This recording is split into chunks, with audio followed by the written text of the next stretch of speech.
कुंज बिहारी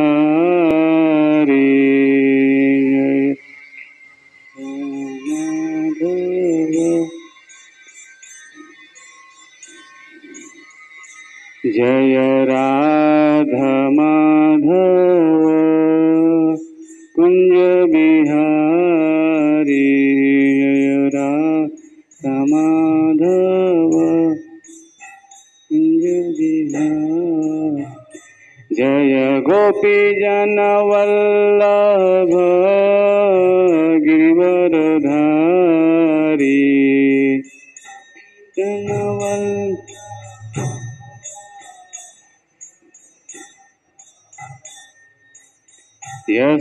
यशोदानंदन व्रज जनरंजन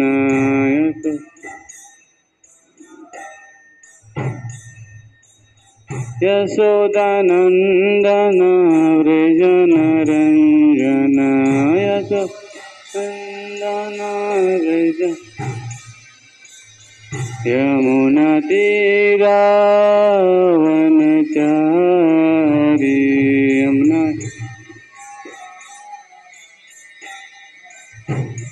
जय राधा माधव कुंज बिहारी जय राधा माधव हरे कृष्णा कृष्णा कृष्णा हरे हरे हरे राम राम राम हरे हरे हरे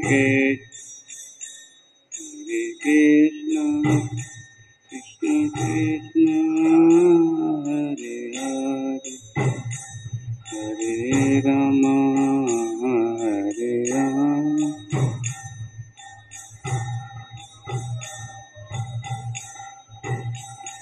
हरे कृष्णा कृष्णा कृष्णा हरे हरे हरे राम राम राम हरे हरे हरे कृष्णा कृष्णा कृष्णा हरे हरे हरे राम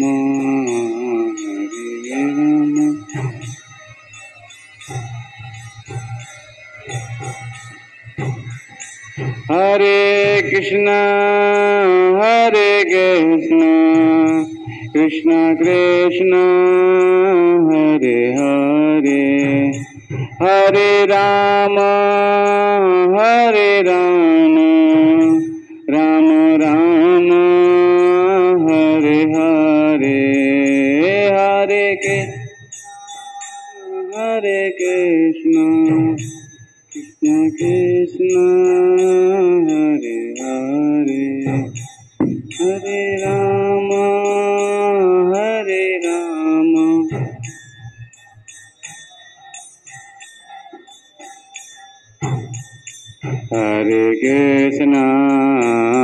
हरे कृष्णा कृष्णा कृष्णा हरे हरे हरे राम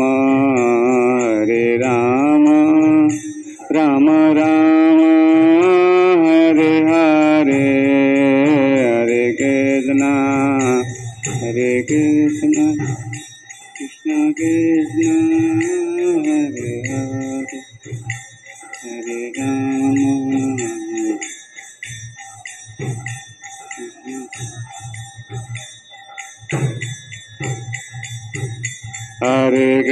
हरे Krishna Krishna Krishna Hare Hare Hare Ram Ram Ram Hare Hare Hare Krishna Krishna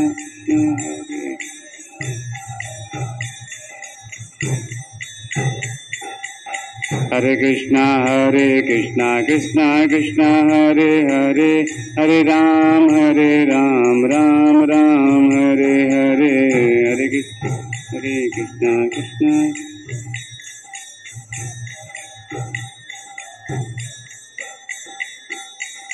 Hare Krishna Krishna Krishna Hare Hare Hare Ram Ram Ram Hare Hare Hare Krishna Krishna Krishna Hare Hare Hare Ram Hare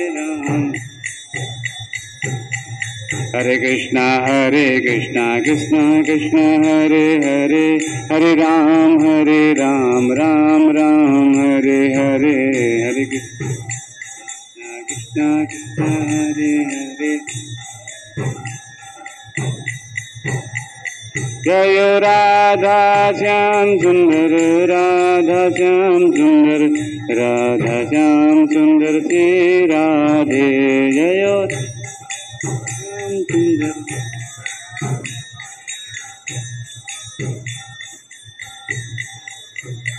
जय जगन्नाथ बलदेव जय सुभद्रा जय जगन्नाथ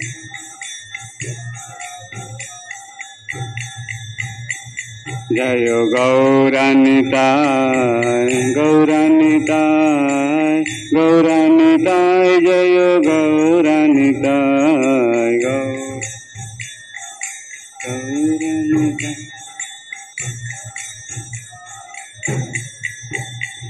जय जय प्रभुपाद प्रभुपाद प्रभुपाद जय शिल प्रभुपाद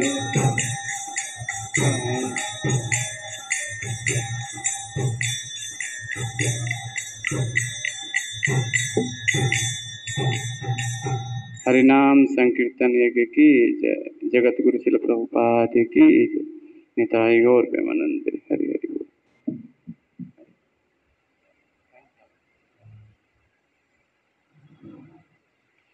भगवत गीता का सभी लोग मंगलाचरण करेंगे, तो सब लोग भगवत गीता ओपन कर लीजिए और भूमिका में मेरे साथ पीछे बोलेंगे। भगवत गीता की भूमिका में लिखा है सबसे पहले, सब लोग भगवत गीता ओपन कर लीजिए, मेरे पीछे बोलिएगा। ओम अज्ञान तिम्रान्धस्य ज्ञानाञ्जन शलाकया चक्षुरुन्मीलितं येन तस्मै श्री गुरुवे नमः। लाइए भगवत गीता दिखाता हूँ कहाँ लिखा है।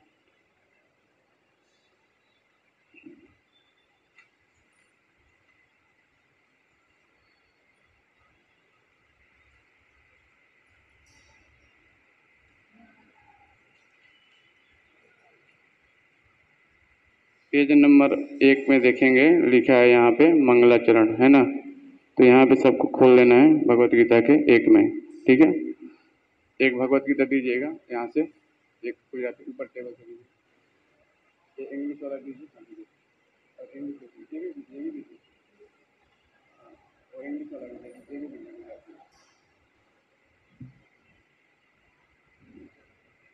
श्री चैतन्य मनोभीष्टम स्थापितं येन भूतले स्वयं रूपं कदा मह्यं ददाति स्वपदान्तिकं वन्देऽहं श्रीगुरो श्रीयुतपदकमलं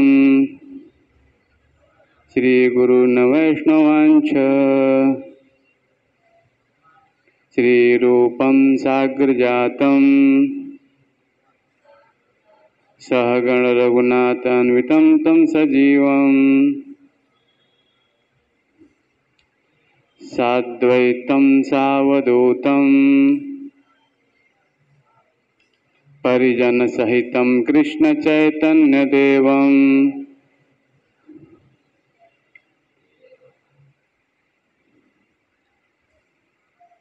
श्री राधा कृष्ण पादान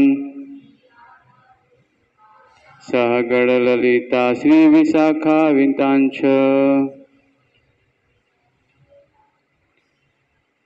हे कृष्ण करुणा सिंधु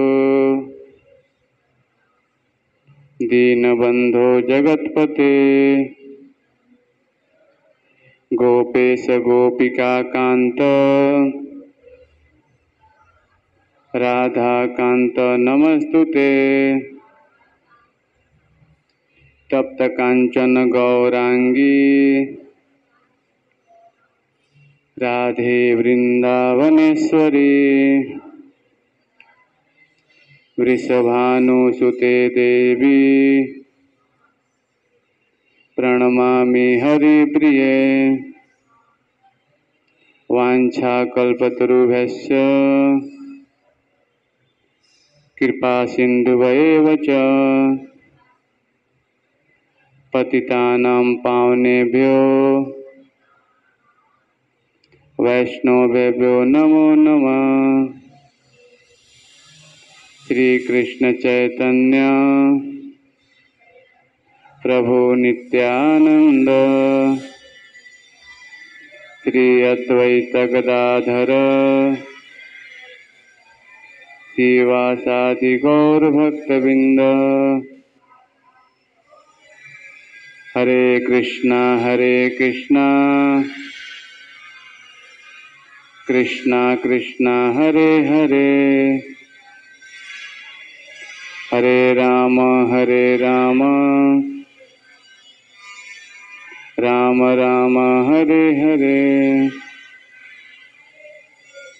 तो ये है गीता पाठ करने से पहले हम मंगलाचरण करते हैं ना, भगवान को नमस्कार करते हैं।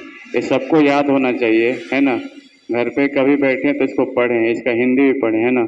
धीरे धीरे क्या होगा, ये याद हो जाएगा है ना, गीता पाठ करने से पहले। तो आज हम भगवत गीता में मुख्य विषय जो भूमिका है, इसके पीछे का जरा हम पाठ करेंगे।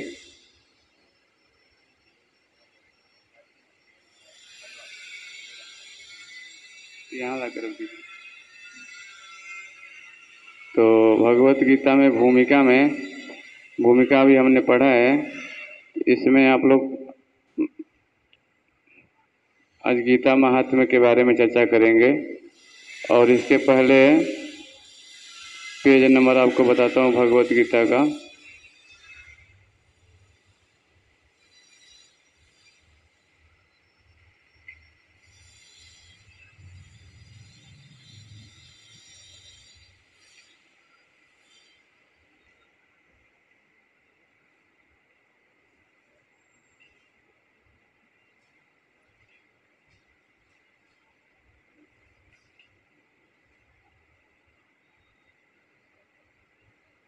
ट्वेंटी 28 नंबर पे सब लोग निकाल लीजिए। 28 नंबर यहाँ पे, ये गुजराती भाषा में जो है जिसके पास वो ये निकाल लें है ना, 28 नंबर भगवत गीता का। और इंग्लिश में जिसके पास है उसको बताता हूँ। इसके बाद हिंदी भी है। हाँ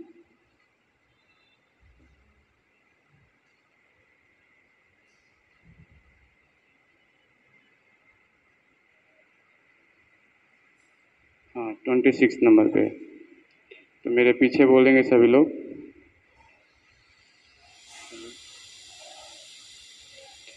मेरे पीछे बोलेंगे आप लोग। तो भगवत गीता में अभी भूमिका खत्म होने वाला है। और इसके पहले मैं थोड़ा आप लोगों को गीता का महात्म्य के बारे में चर्चा करेंगे। इसके पहले थोड़ा मैं पढ़ के बता रहा हूँ। माया मुग्ध जीवेर नाहे स्वतः कृष्ण ज्ञान जीवेर कृपाय कैला कृष्ण वेद पुराण। इस श्लोक आप लोग को दिख रहा है। आप लाइए इंग्लिश के गीता लाइए, इंग्लिश के गीता लाइए, गीता लेके आइए, गीता लाइए।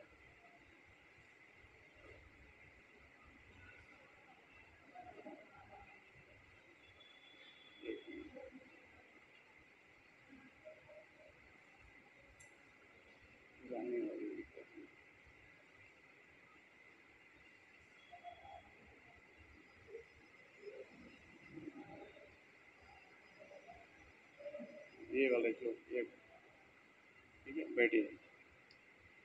तो मेरे पीछे बोलिएगा आप लोग। सबको मिल गया मैं जो श्लोक पढ़ा अभी? हाँ, जिसको नहीं मिला है दिखा सकते हैं।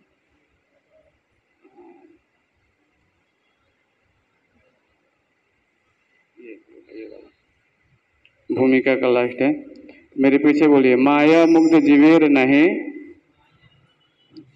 स्वतः कृष्ण ज्ञान, जीवेर कृपा कैला कृष्ण वेद पुराण। तो चैतन्य चरितामृत से लिया गया श्लोक। इसमें बताया गया है कि जो भुलक्कड़ जीव हैं, बद्ध जीवों ने परमेश्वर के साथ अपने संबंध को भुला दिया है और वे सब भौतिक कार्यों के विषय में सोचने में मग्न रहते हैं। इनके चिंतन शक्ति को आध्यात्मिक आकाश की ओर मोड़ने के लिए ही कृष्ण द्वैपायन व्यास ने प्रचुर वैदिक साहित्य प्रदान किया। तो यहाँ बताया जा रहा है कि हमारा भगवान से जो संबंध है वो क्या है, हम भूल गए हैं, है ना। और इसको पुनः जागृत करने के लिए क्या हुआ, श्रील व्यास देव ने क्या किया है, इसको लिखित रूप में किया है ना, ताकि हम कम से कम कलयुग के जो जीव हैं इसको वेद शास्त्र पढ़ करके हम समझ सके, है ना। इसके लिए श्रील व्यास देव ने क्या किया है, आध्यात्मिक शक्ति को मोड़ने के लिए कृष्ण द्वैपायन, है ना, व्यास देव का नाम है कृष्ण द्वैपायन, है ना।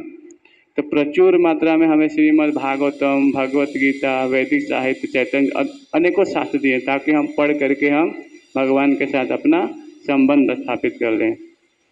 सर्वप्रथम उन्होंने वेद के 4 विभाग किए, फिर उन्होंने उनकी व्याख्या पुराणों की और अल्पज्ञों के लिए उन्हें महाभारत की रचना की। महाभारत से ही भगवत गीता दी हुई है। तो जो 700 श्लोक हम पढ़ने जा रहे हैं ये महाभारत का सार है, 700 श्लोक है ना भगवान का, है ना।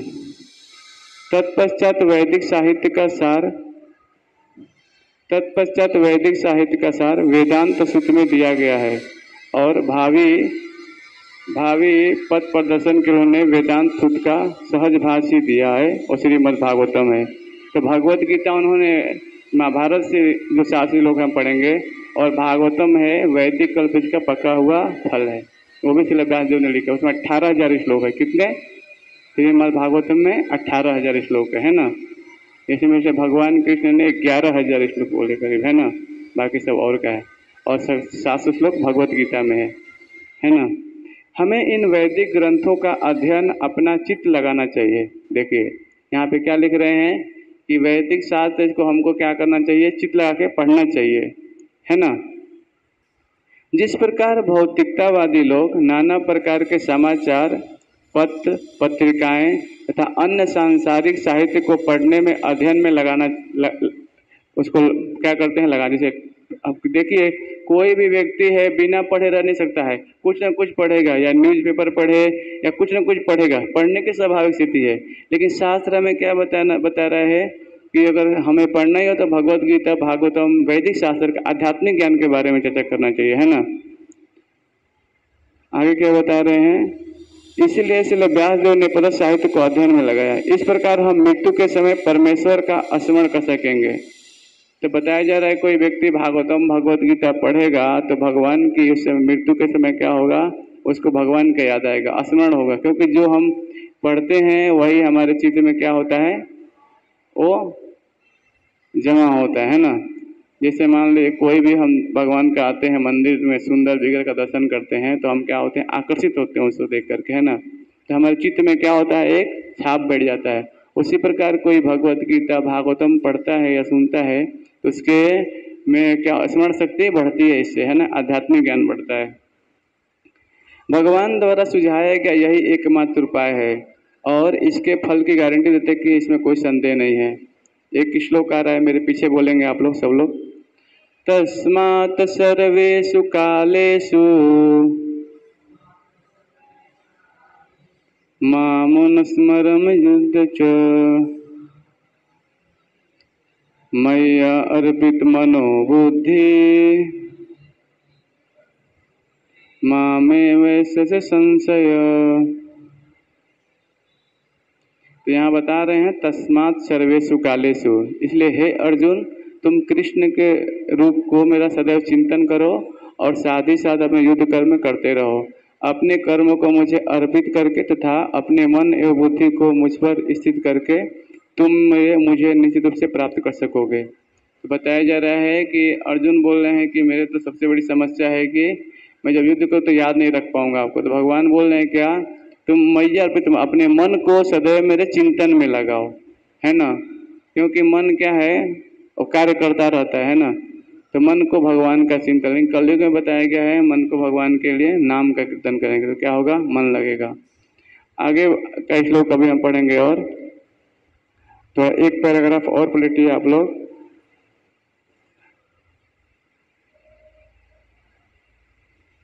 श्रवणम, मेरे पीछे बोलिए, ये भागवतम का श्लोक है आगे। और श्रवणम कीर्तनम विष्णु, आगे का श्लोक है, स्मरणम पाद सेवनम अर्चनम वंदनम दास्यम सख्यम आत्मनिवेदनम। तो ये है भक्ति की नवधा विधि, है ना, नवधा भक्ति।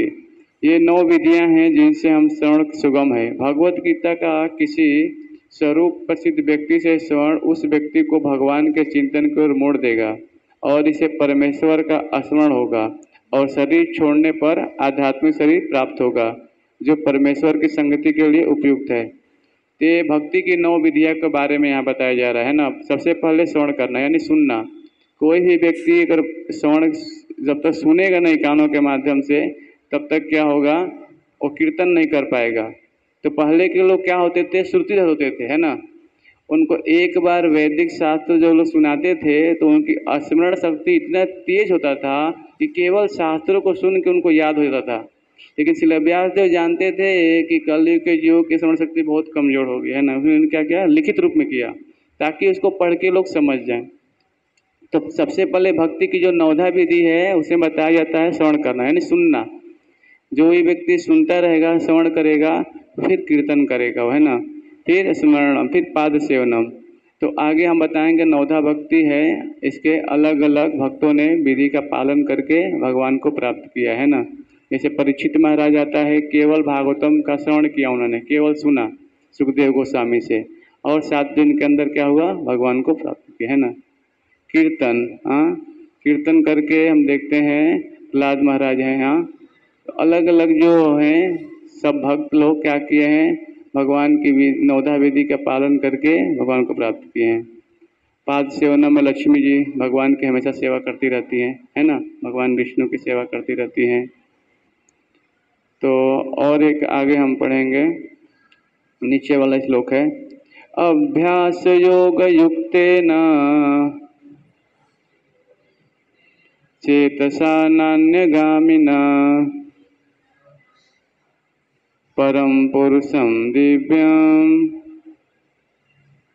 याति पार्थनुचिंतयन्।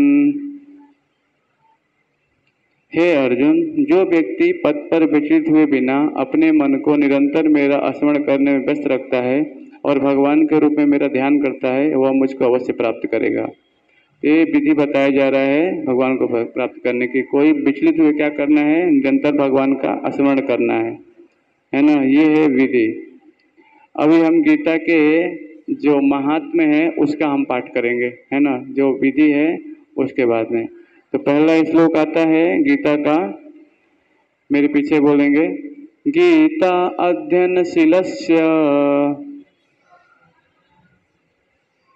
प्राणायाम परस्य च नैवं शांति पापानि पूर्वजन्म कृतानि च। ये भगवत गीता का महात्मा का पहला श्लोक है ये, कि यदि कोई भगवत गीता को निष्ठा तथा गंभीरता के साथ पढ़ता है तो भगवान की कृपा से उसके सारे पूर्व दुष्कर्मों के फलों का उस पर कोई प्रभाव नहीं पड़ता। तो गीता महात्मा बता रहा है कि कोई कितने भी पाप क्यों न किया होगा, है ना, लेकिन कोई व्यक्ति केवल गीता का निरंतर पाठ करता रहे तो इस जन्म के अगले जन्म के जितने पाप है क्या होंगे, सब नष्ट हो जाएंगे, है ना, सब खत्म हो जाएंगे। और आगे दूसरा नंबर पढ़ेंगे, सर्वधर्मान् परित्यज्य मामेकं शरणं व्रज अहं त्वं सर्वपापेभ्यो मोक्षयिष्यामि मा शुच। तो बताया जा रहा है यहाँ पे कि सब धर्मों का त्याग कर दो, एकमात्र मेरी शरण में आओ, मैं तुम्हारे समस्त पापों से मुक्त कर दूंगा, तुम डरो मत। इस प्रकार अपनी शरण में आए भक्त का पूरा उत्तरदायित्व भगवान अपने ऊपर ले लेते हैं और उसके समस्त पापों को क्षमा कर देते हैं। तो भगवत गीता का ये क्या है, परिभाषिक सूत्र है ना। पूरे 700 श्लोक का ये क्या है, मेन श्लोक है ना, सर्वधर्मान् परित्यज्य। क्योंकि अन्य लोग क्या है, अलग अलग जगह पे क्या हुए, अलग अलग धर्मों को स्वीकार किए हुए है ना, और क्या है, अलग अलग प्रकार के धर्मों का स्वीकार करते हुए क्या है, अनेक प्रकार के कष्ट झेल रहे हैं ना, कर्म बंधन भी लग रहा है उनको है ना। लेकिन भगवत गीता में बताया जा रहा है कि सारे धर्मों का परित्याग करो, केवल भगवान की शरण में आओ, है ना। क्योंकि अगर कोई कृष्ण की भक्ति करता है तो जड़ में पानी डालने के समान है। जैसे मान लीजिए कोई वट वृक्ष है, अगर एक एक पत्ते पे हम पानी डालेंगे तो क्या होगा, एक एक पत्ते पानी डालेंगे तो उतना उसका पोषण नहीं मिलेगा, है ना। लेकिन जड़ में पानी केवल डाल देंगे, जैसे तुलसी का पौधा है, जड़ में पानी डालते हैं, सब कुछ हरा भरा हो जाता है ना। वैसे ही कोई व्यक्ति भगवान कृष्ण की भक्ति करता है तो अन्य सारे जो देवी देवता है, 33 देवता, सबकी क्या होती है, सब लोग संतुष्ट हो जाते हैं ना। हम देखते हैं, आता है कृष्ण लीला में, भागवतम में भी आता है कि जब भगवान को गिरिराज गोवर्धन जी को नंद महाराज क्या करते हैं, हर समय क्या करते हैं, उनको पूजा करते हैं, है ना।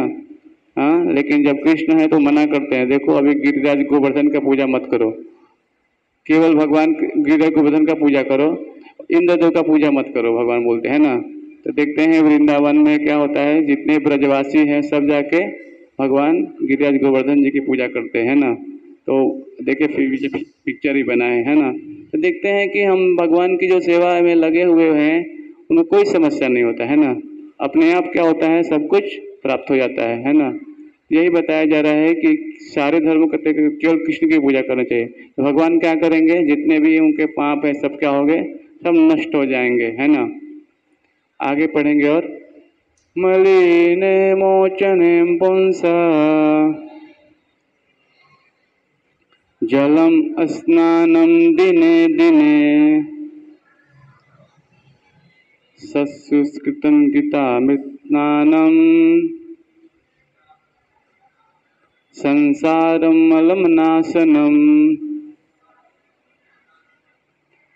बताया जा रहा है कि मनुष्य जल में स्नान करके नित्य अपने को स्वच्छ कर सकता है, लेकिन यदि कोई भगवत गीता रूपी पवित्र गंगा जल में एक बार भी स्नान कर ले तो वह भौतिक जीवन भवसागर की मलिनता से सदा सदा के लिए मुक्त हो जाता है। तो यहाँ बताया जा रहा है कि हम अपने आप को स्वच्छ रखने के लिए प्रतिदिन स्नान करते हैं ना, ये बाहरी आवरण है हमारे शरीर का, है ना। लेकिन कोई भगवत गीता रूपी को पढ़ता है, उसके जीवन को अपने में पालन करता है, तो क्या है, वो आत्मा को भोजन दे रहा है, शरीर को नहीं, है ना। और क्या होगा, उसका हृदय एकदम निर्मल हो जाएगा, है ना, गंगा के जैसे पवित्र हो जाएगा। फिर वो अपने आप को देख सकता है कि मैं कौन हूँ, है ना। जैसे मान लीजिए कोई एक कांच है जिसमें दर्पण है, हम चेहरा रोज देखते हैं अपना दर्पण में, अगर कोई दर्पण पे बहुत ज़्यादा धूल जमा है तो हम अपने चेहरे को नहीं देख सकते हैं, है ना। हाँ, इसीलिए चैतन्य महाप्रभु हमने 8 श्लोक दिए, देखिए मंदिर पे ग्राउंड में 8 श्लोक लिखा गया है। सबसे पहला श्लोक आता है, चेतो दर्पण मार्जनम भव महादावाग्नि निर्वापणम श्रेयम कैरव चंद्रिका वितरणम विद्यावधु जीवनम। चेतो दर्पण मार्जनम, है ना। जो चित्त रूपी दर्पण है, इसमें क्या है, बहुत मैल जम गया, इसलिए हम अपने आप को नहीं देख सकते, है ना।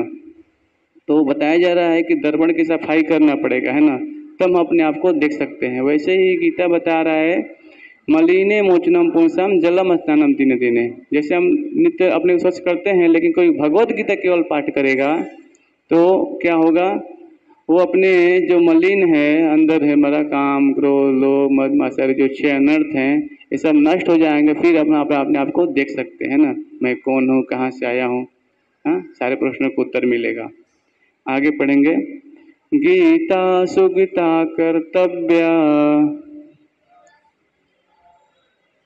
किमन्ये शास्त्र विस्तरे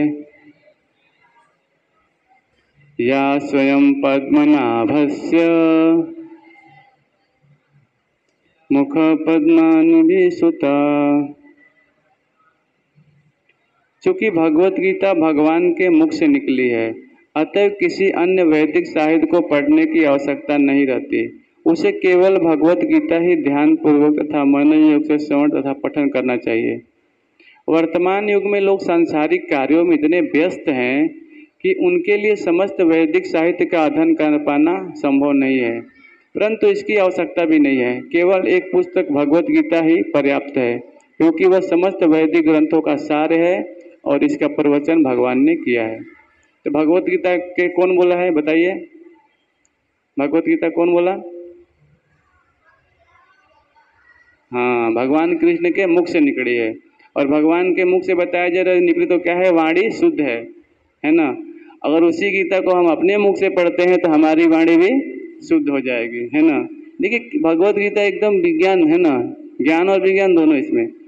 जो चीज़ भगवान ने बोला है वही अगर हम अपने जीवन में भी उतारेंगे तो वही लाभ मिलेगा, है ना। क्योंकि केवल अर्जुन की समस्या नहीं थी, ये जितने भी मानव जाति है सबकी समस्या है यहाँ पे, है ना। सब हम उलझे हुए हैं संसार में, लेकिन निकलने का मार्ग बताया जा रहा है यहाँ पे, है ना।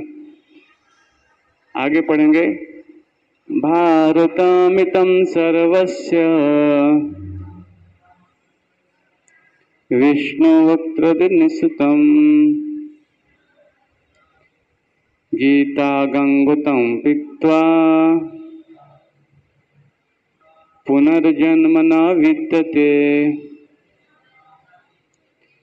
जो गंगा जल पीता है वह मुक्ति प्राप्त करता है, अतः उसके लिए क्या कहा जाए जो भगवत गीता का अमृत पान करता हो। तो बताया जा रहा है कोई गंगा जल पीता है तो मुक्ति प्राप्त कर सकता है ना, लेकिन कोई भगवत गीता का अमृत पान करेगा तो क्या होगा? भगवत गीता महाभारत का अमृत है और इसे भगवान कृष्ण मूल विष्णु ने स्वयं सुनाया है। गीता महात्म्य 5। भगवत गीता भगवान के मुख से निकली है और गंगा भगवान के चरण कमलों से निकली है। निसंदेह भगवान के मुख तथा चरणों में कोई अंतर नहीं है, लेकिन निष्पक्ष अध्ययन से हमें पाएंगे कि भगवत गीता गंगा जल की अपेक्षा अधिक महत्वपूर्ण है। हम देखते हैं भगवत गीता क्या है, ये जो भगवान के मुख से निकली है, और बताया जा रहा है जो गंगा है भगवान के चरण कमलों से निकली है ना, दोनों चीज निकली है। तो गंगा बीज नहाने से भी शुद्धि प्राप्त होती है ऐसा नहीं है, पाप हमारे नष्ट होते हैं, लेकिन जो भगवत गीता है वो महत्वपूर्ण है ना, क्योंकि हमें क्या करना है ये हमें ज्ञान देता है भगवत गीता, है ना। कैसे अपने जीवन में हमें उसको लाना है। हाँ, सर्वोपनिषदो गाओ दुग्धा गोपाल नंदन पार्थो वत्स सुधीर भोक्ता दुग्धम गीतामृतम महत्। यह गीतोपनिषद भगवत गीता जो समस्त उपनिषदों का सार है गाय के तुल्य है, और ग्वाल बाल के रूप में विख्यात भगवान कृष्ण इस गाय को दूह रहे हैं। अर्जुन बछड़े के समान है और सारे विद्वान तथा शुद्ध भक्त भगवत गीता के अमृत दूध का पान करते हैं। गीता महात्म्य 6 में बताया जा रहा है। तो इस सब उपनिषद है, गीता है, सबका सार क्या है? भगवत गीता, जितने उपनिषद है ना। और गाय के तुल्य हैं और ग्वाल बाल के रूप में विख्यात भगवान कृष्ण इस गाय को दूह रहे हैं, और अर्जुन कैसा है? बछड़े के समान है ना। देखिए कितना अच्छे से बताया जा रहा है। जैसे आप लोग देखे होंगे जब गाय बच्चा को जन्म देती है तो जब गाय का बछड़ा बाहर निकलता है तो उसको एक आकार में घिरा रहता है बछड़ा, है ना, और थैले में घिरा रहता है। लेकिन हम देखते हैं जब बछड़ा देती है आता है गाय से तो बछड़े को उठाकर कहाँ रखते हैं? गाय के पास रखते हैं। तो गाय क्या करती है? देखा आप लोगों ने? गाय अपने जीवा से चाट चाट करके पूरा क्या करती है? सब कुछ सफा कर देती है ना। हाँ, सफा करके क्या करती है? पूरा एकदम उसको हट, सब जितने भी उसमें लगे होते हैं बछड़े के ऊपर, गाय क्या करती है? सब उसको साफ कर देती है। फिर बछड़ा क्या करता है? एकदम खेलने लगता है, कूदने लगता है ना। वैसे ही भगवान बता रहे हैं यहाँ पे कि कोई भगवत गीता पढ़ता है तो उसका जो अज्ञान है उसके अंदर हमारे हृदय में सब नष्ट हो जाएगा। हाँ, और हम अपने आप का स्वच्छ हो जाएंगे तो हम अपने आप को देख सकते हैं ना। ये है भगवत गीता, है ना। इसका उदाहरण यहाँ पे दिया जा रहा है। और सारे विद्वान तथा शुद्ध भक्त भगवत गीता के अमृत दूध का पान करते हैं। तो कौन पढ़ता है? जो भक्त है भगवान के, वो भगवत गीता का पान करते, वो भी शुद्ध हो जाते हैं ना गीता पढ़ करके। लास्ट श्लोक है और बहुत महत्वपूर्ण है, मेरे पीछे सभी लोग बोलेंगे। एकम शास्त्रम देवकी पुत्र गीतम, एको देवो देवकी पुत्र एव, एको मंत्रस्य नामानि यानि, कर्माप्येकं तस्य देवस्य सेवा। तो बताया जा रहा है कि आज के युग में लोग एक शास्त्र और एक ईश्वर और एक धर्म और एक वृत्ति के लिए अत्यंत उत्सुक हैं। आज संसार में जितने भी लोग हैं सब व्यस्त हैं, किसी के पास टाइम नहीं है। तो बहुत प्रश्न करते हैं कि एक ही शास्त्र में ऐसा दीजिए जिससे सारा ज्ञान हो जाए। बहुत सारे लोग बोलते हैं। तो यहाँ बताया जा रहा है क्या? एक शास्त्र देवकी पुत्र गीता, भगवान के मुख से जो भगवत गीता गीत निकला हुआ है, भगवत गीता एक ही शास्त्र सबके लिए। क्या है? भगवत गीता हो सबके लिए। और क्या? एक ईश्वर। हाँ, बताया जा रहा है यहाँ पे केवल एक शास्त्र भगवत गीता हो जो सारे विश्व के लिए हो, यानी जितने भी जीव हैं संसार में, पूरे विश्व में लोग हैं, सबके लिए केवल एक ही शास्त्र हो, भगवत गीता, है ना, जो सारे विश्व के लिए हो। एक देवो देवकी पुत्र एवं, यानी सारे विश्व के लिए केवल एक ही ईश्वर हो। वो कौन? भगवान श्री कृष्ण, है ना। ईश्वर परम कृष्ण सच्चिदानंद विग्रह अनादिरादिर गोविंद सर्व कारण कारणम। ये ब्रह्म संहिता में कौन बोलता है? ब्रह्मा जी बोलते हैं, है ना। तो एक ही ईश्वर हो केवल भगवान श्री कृष्ण जो सारे विश्व के लिए, है ना। एको मंत्रस्य नामानि यानि, यानी एक ही मंत्र की प्रार्थना हो। क्या हो? वो भगवान के नाम का कीर्तन।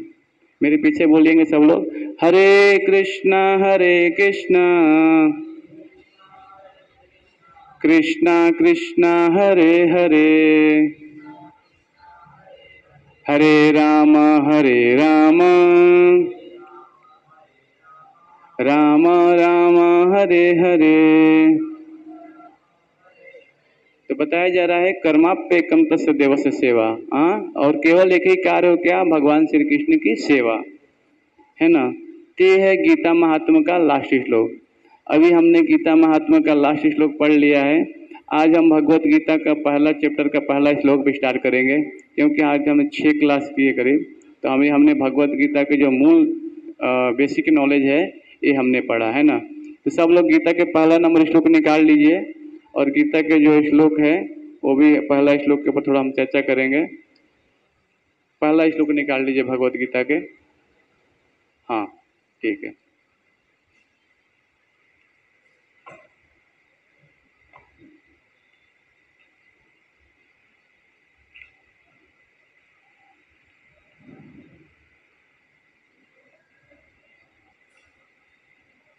मेरे पीछे सभी लोग बोलेंगे। अच्छा, एक बार आप लोग वो गुरु परंपरा के बारे में भी मैं बता देता हूँ। इसके पहले भी सब लोग गुरु परंपरा निकालेंगे। भगवत गीता का 30 नंबर पेज पे लिखा होगा। 30 जहाँ से भगवत गीता शुरू हो रही है उसके पहले ऊपर गुरु परंपरा लिखा है। सबको दिख रहा है गुरु परंपरा? तो ये भगवत गीता में बताया गया है गुरु परंपरा एवं परपरा प्राप्तम एवं राजस्व विदु। हाँ, भगवत गीता 4.2 में बताया गया है ना। यह भगवत गीता यथारूप इसी गुरु परंपरा में प्राप्त हुआ। तो भगवत गीता है भगवान श्री कृष्ण से सबसे पहले ब्रह्मा जी को उपदेश दिया गया, है ना। तेने ब्रह्मा हृदय आदि कव्य मुयंति सूर्य। हाँ, ये भगवान ने ज्ञान कैसे दिया? उनके डायरेक्ट हृदय में ज्ञान दे दिया। ब्रह्मा जी स्कूल कॉलेज पढ़ने नहीं गए। हाँ, कमल लाल से निकले थे नाभि से भगवान, और भगवान ने तप शब्द बोला। तप यानी तपस्या, 10 साल तक तपस्या किए, और भगवान ने जितने भी वेद शास्त्र हैं सारा ज्ञान उनके हृदय में दे दिया। हाँ, तेने ब्रह्म आदि कवि मुयंत सूर्य, है ना, भागवतम में आता है। तो देखिए तपस्या करने से सब कुछ लाभ हो जाता है ना। हाँ, स्कूल कॉलेज नहीं गए ब्रह्मा जी, फिर भी सारा वेद वेदांत जितने सब उनके हृदय में भगवान ने ज्ञान दे दिया। है ना। तो भगवान श्री कृष्ण ने सबसे पहले ज्ञान दिया ब्रह्मा जी को, फिर नारद मुनि को दिया, फिर इसीलिए व्यास देव को, है ना। तो ये देखिए गुरु परंपरा में सब लिखा हुआ है ना। और उसी गुरु परंपरा में हम लास्ट में आते हैं ऐसी भक्तों स्वामी शिल प्रभुपाद। इसके बीच में आप देखेंगे 22 नंबर पे श्री चैतन्य महाप्रभु लिखा है ना, देखिए, है ना, श्री चैतन्य महाप्रभु लिखा है। ये कौन है? भगवान स्वयं कृष्ण है, भक्त के रूप में आए। जैसे ये अब आप लोग फिगर देख रहे हैं, बनाओ, देखिए पर भगवत गीता में बना है ना फिगर, चैतन्य महाप्रभु का पंच तत्व, है ना। तो भगवान चैतन्य महाप्रभु।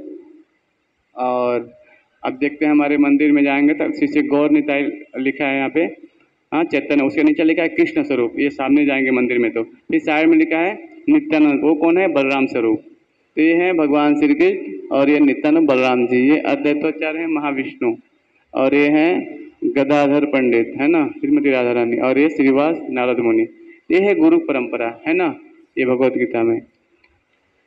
आ कलयुग में ना बुद्धिमान मनुष्य पोताना पार्षदोती वटी वाड़ेला भगवान श्री चैतन्य महाप्रभु ने संकीर्तन यज्ञ द्वारा पूजन कर से।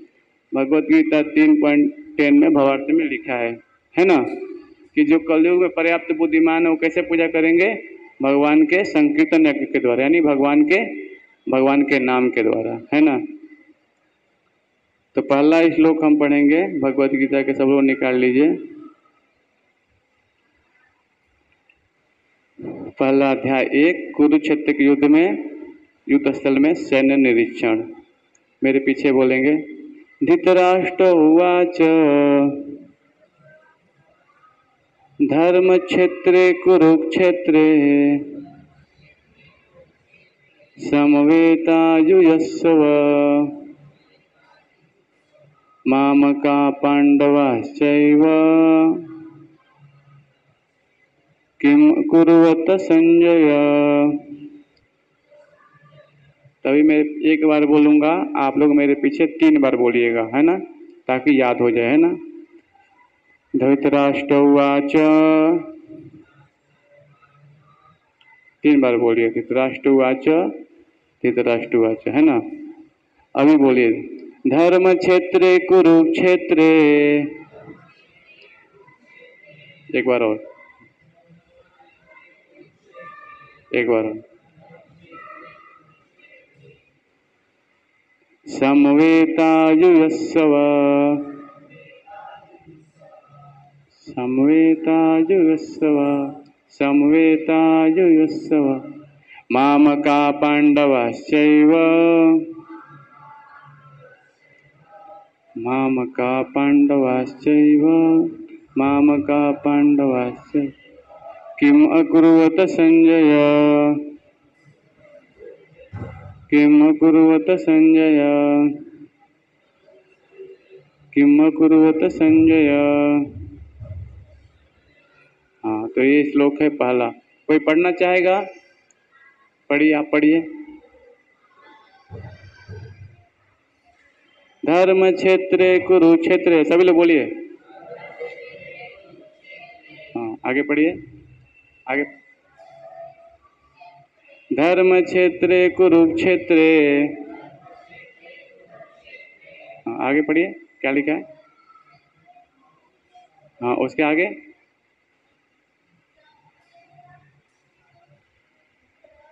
समवेतायुयस्व, हाँ, आगे क्या लिखा है? पढ़िए। हाँ, उसके आगे मामका पांडवाश्चैव, हाँ, उसके नीचे क्या लिखा? आगे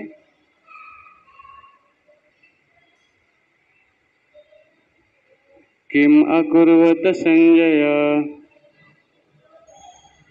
अच्छा, तो श्लोक पढ़ने के लिए आप लोग को मैं सिखाऊंगा पहले कि श्लोक को 3 भागों में डिवाइड करना है ना।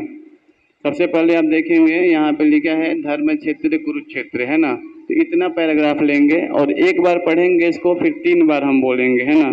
घर पे जाकर थोड़ा ट्राई करना पड़ेगा आप लोगों को। फिर समवेता युवस्व, इसको भी लेंगे, है ना। और फिर मामका पांडवाश्चैव, इसको भी 3 बार। फिर यहाँ पे किम अकुर्वत संजय, ऐसे डिवाइड करेंगे, है ना। तो एक एक पैराग्राफ को 3-3 बार घर पे थोड़ा बोलना रहेगा, अभ्यास करना पड़ेगा, तो हमें याद होगा धीरे धीरे, है ना।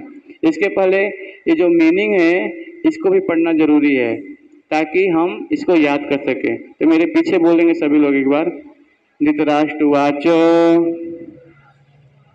राजा धृतराष्ट्र ने कहा। बोलिए सभी लोग, राजा धृतराष्ट्र ने धर्म क्षेत्रे, धर्म भूमि तीर्थ स्थल में, कुरुक्षेत्रे, कुरुक्षेत्र नामक स्थान में, समवेता एकत्र युत्सव,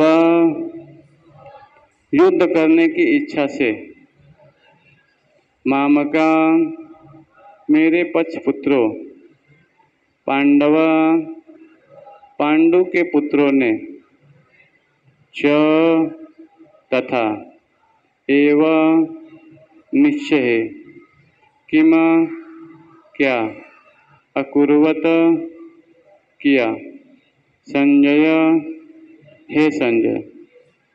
तो इसको हम देखते हैं कि कोई अगर इसको हिंदी पढ़ लेंगे हम ना, तो ये श्लोक पढ़ेंगे तो क्या होगा, हमें जल्दी मीनिंग मालूम चल जाएगा, है ना। जैसे धृतराष्ट्रवाचा, धृतराष्ट्र ने कहा, है ना, हिंदी पढ़ने से क्या होगा वो मालूम चल जाएगा हमें। धृतराष्ट्र ने कहा, हे संजय, बोलिए, धर्म भूमि कुरुक्षेत्र में युद्ध की इच्छा से एकत्र हुए मेरे तथा पांडु के पुत्रों ने क्या किया। ये प्रश्नवाचक चिन्ह लगा है ना, ये प्रश्न कर रहे हैं। तो पहले हम पढ़ेंगे कि धृतराष्ट्र बता रहे हैं यहाँ पे, जो अंधे हैं यहाँ पे बता रहे हैं धृतराष्ट्र ने अपने पुत्रों के लिए पक्षपाती था वो, और कृष्ण की उसके पुत्र और पांडवों के युद्ध भूमि में क्या किया ये पूछ रहे हैं वो। तो धृतराष्ट्र थे जन्मजात अंधा थे वो, और दुर्भाग्य से वह आध्यात्मिक दृष्टि से भी वंचित था। एक होता है भौतिक ज्ञान, एक होता है आध्यात्मिक ज्ञान।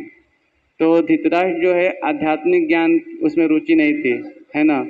वो केवल क्या था, आंख तो अंधा ही था, लेकिन वो आध्यात्मिक ज्ञान से भी क्या था, दृष्टि से वंचित था। उसके 100 पुत्र थे, है ना, जिसमें दुर्योधन अग्रणी था और समान रूप से धर्म के विषय में अंधे थे। पांडव धृतराष्ट्र के भाई पांडु के पुत्र थे और पांडव धार्मिक थे, और धृतराष्ट्र के पुत्रों ने उनको न्यायोचित राज्य से अनुचित ढंग से छीन लिया था, है ना। अब कुरुक्षेत्र नामक पवित्र स्थान में दोनों पक्ष के बीच युद्ध शुरू हुआ, और युद्ध के नतीजे पर भगवान को पवित्र स्थान के प्रभाव को संदेह था कि अतः उससे सजीव संजय से युद्ध की स्थिति के बारे में पूछा।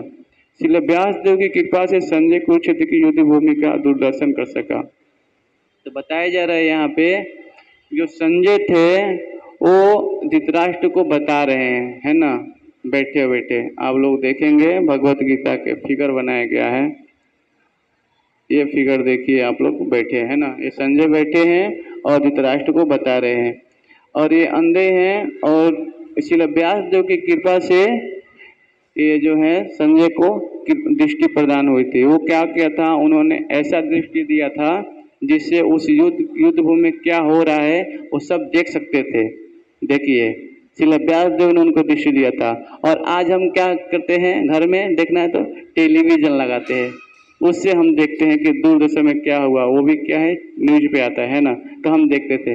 लेकिन वैदिक शास्त्र इतना प्रभावशाली है कि कोई गुरु जब कोई ज्ञान देता था तो वो आध्यात्मिक ज्ञान होता था, है ना। अब बैठे बैठे वो क्या करते थे, लाइव सब चलता था, देख लेते थे, है ना। अभी 5-6 साल हुए भगवत गीता को देखिए दिए हुए भगवान को ज्ञान, है ना। और पहले ऐसी सब शक्तियाँ थी, है ना, क्योंकि लोग तपस्वी होते थे, उतना ज्ञान था। आज हम क्या, हमारे पास तपस्वी नहीं है ना, ना हम इतने शुद्ध हैं। लेकिन श्रील प्रभुपाद की कृपा से भगवत गीता हमारे में यथार्थ तृणमूल रूप है, तो हम पढ़ के थोड़ा समझने का केवल प्रयास कर रहे हैं, है ना। ये वैदिक ज्ञान कितना प्रभावशाली है देखिए, है ना। तो ये है आध्यात्मिक ज्ञान, है ना। तो यहाँ बताया जा रहा है कि श्री व्यास देव की कृपा से संजय कुरुक्षेत्र की युद्ध भूमि में दूरदर्शन कर सका, है ना। धृतराष्ट्र ने संजय से पूछा कि कुरुक्षेत्र के युद्ध में इच्छा से एकत्र हुए मामका यानी तथा पांडु के पुत्रों ने क्या किया। तो एक चीज हम समझने का प्रयास करेंगे, धृतराष्ट्र स्वयं को पुत्रों के प्रति पक्षपाती था, यानी जिसके पुत्र थे वो अपने पक्ष में सोचा था जितने भी राज हैं उन्हीं को मिले, है ना। केवल अपने भतीजे पांडव को अलग कर दिया, जो 5 पांडव थे उनको अलग कर दिया, है ना, जो अपने भाई के लड़के थे उनको। हालांकि दोनों पक्ष एक ही वंश से संबंधित था, यद्यपि स्वयं वह कह चुका था कि वे युद्ध के लिए एकत्र हुए थे, फिर भी उसने संजय से पूछा कि उन्होंने क्या किया। वह चाहता था कि उसके पुत्र को राज्य मिले। धृतराष्ट्र क्या चाहता था कि दुर्योधन को ही राज्य मिले केवल, है ना। अपने पुत्रों के विजय की संभावना के प्रति संदिग्ध था और भयभीत था, क्योंकि पवित्र स्थान कुरुक्षेत्र के पुत्रों को समझौता करने के लिए प्रेरित कर सकता है, और आशान्वित था कि पवित्रता के प्रभाव से रक्तपात टालने के लिए पांडव के दावों का त्याग कर सकते हैं। तो हम देखते हैं भगवत गीता का तात्पर्य तर्क रहेगा घर पे पढ़ के आने के लिए, है ना, क्योंकि जो प्रश्न होगा अगले क्लास में हम चर्चा करेंगे इसके बारे में। तो इसका मैं एक तात्पर्य में थोड़ा बता देता हूँ आपको कि कृष्ण की योजना इसमें क्या है ना। जिस प्रकार धान के खेत से अवांछित पौधे को उखाड़ दिया जाता है, उसी प्रकार कुरुक्षेत्र के धर्म क्षेत्र धर्म के पिता कृष्ण की उपस्थिति से धृतराष्ट्र के पुत्र रूपी अवांछित पौधों को समूल नष्ट कर दिया जाएगा। तो क्या बताया जा रहा है यहाँ पे, आप लोग कितने लोग खेती किए हैं गांव में? खेती देखे धान की खेती कैसे होती है? देखे आप लोगों ने कैसे होती है खेती? पहले क्या करते हैं, धान लगाते हैं ना, पानी चलता रहता है, पानी रहता है, खेत में भरते हैं, फिर छोटे छोटे पौधे धान को से काटते हैं ना। जब धान का पानी काटते हैं तो पौधा जब बड़ा होता है तो उसके साथ साथ खरपतवार भी आते हैं धान के साथ। तो किसान क्या करता है, जितने घास पतवार हैं उसको सब उखाड़ के फेंक देता है, ताकि धान हो क्या रहे, जल्दी से पौधा ऊपर ग्रो हो, क्या कहे, इसलिए करता है। उसी प्रकार बताया जा रहा है यहाँ पे कि कुरुक्षेत्र में जो धार्मिक क्षेत्र में धर्म के पिता भगवान कृष्ण हैं, इसे धृतराष्ट्र के पुत्र रूपी अवांछित पौधों को समूल नष्ट कर दे, क्योंकि जो अधर्मी है, अधर्मों क्या करेंगे, भगवान नाश करेंगे। तो अभी समय है 5 मिनट, मैं सोच रहा हूँ कोई किसी का प्रश्न हो क्लास से संबंधित तो पूछ सकते हैं, नहीं तो अभी हम थोड़ा प्रश्न उत्तर लिखेंगे ब्लैक बोर्ड पे लोगों के लिए। किसी कोई प्रश्न है क्लास से संबंधित? किसी को तो कुछ समझ में नहीं आया है तो ठीक है, थोड़ा मेरे पीछे आप लोग क्वेश्चन आंसर लिख सकते हैं।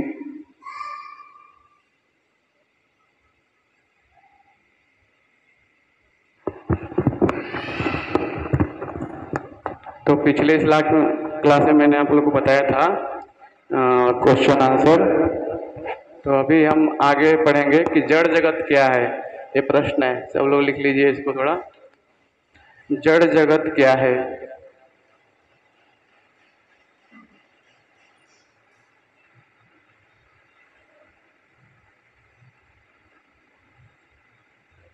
ये 7 नंबर प्रश्न है। इसका आंसर है जड़ जगत भगवान की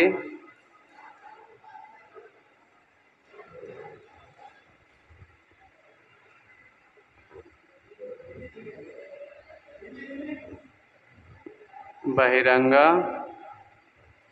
त्रिगुणात्मिका माया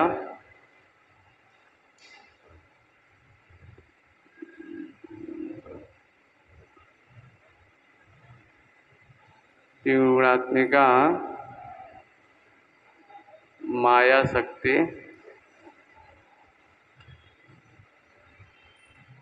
शक्ति का प्रकाश है। तो ये हम आप लोगों को बताऊंगा कि इस संसार में 2 शक्ति हैं, एक है आध्यात्मिक और एक है भौतिक। तो आध्यात्मिक शक्ति है उसको बोलते हैं अंतरंगा शक्ति, और जो इस संसार में हम उपस्थित हैं उसको बोलते हैं भौतिक, यानी भगवान की त्रिगुणात्मक माया शक्ति, बहिरंगा शक्ति। 2 शक्तियां होती हैं, है ना। प्रश्न समझ में आया आपको? इस संसार में जो शक्ति है उसको बोलते हैं बहिरंगा शक्ति, है ना, और भगवान का जो धाम है उसको बोलते हैं अंतरंगा शक्ति, है ना। आपको इंग्लिश में चाहिए तो इंग्लिश में भी मिल जाएगा इसका answer. What is the material world, है ना। आंसर है the material world is emanation of the 3 mode of external potency of the lord Krishna, यानी भगवान की जो शक्ति है उसको तीव्रत मायक शक्ति का एक प्रकाश है ना। अब एक और प्रश्न लिखेंगे क्योंकि अभी समय हो गया, तो फिर से एक और प्रश्न लिख देते हैं थोड़ा।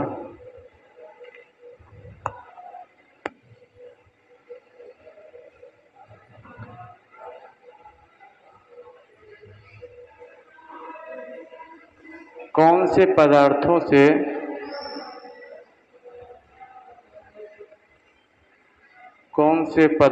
से जड़ जगत का निर्माण हुआ है?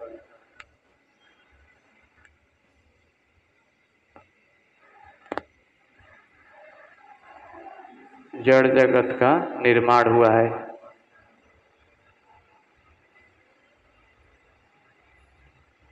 ये 8 नंबर प्रश्न है। तो मैं देखिएगा सब लोग 5वीं पेन में लिखिए।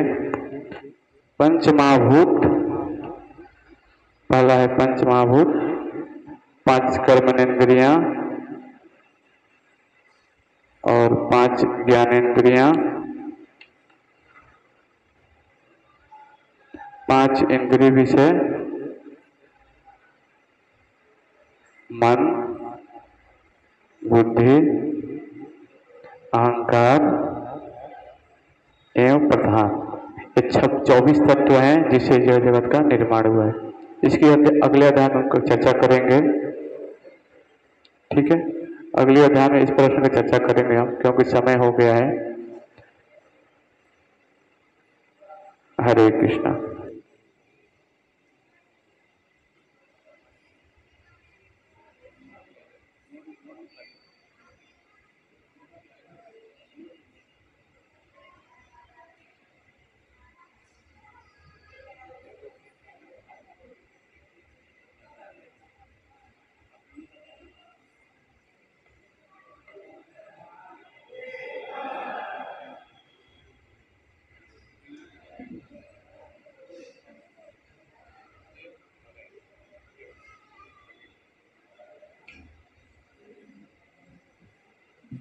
तो अभी क्लास हुआ है, तो प्रश्न आके पूछ सकते हैं, जिसका कोई प्रश्न हो तो, ठीक है।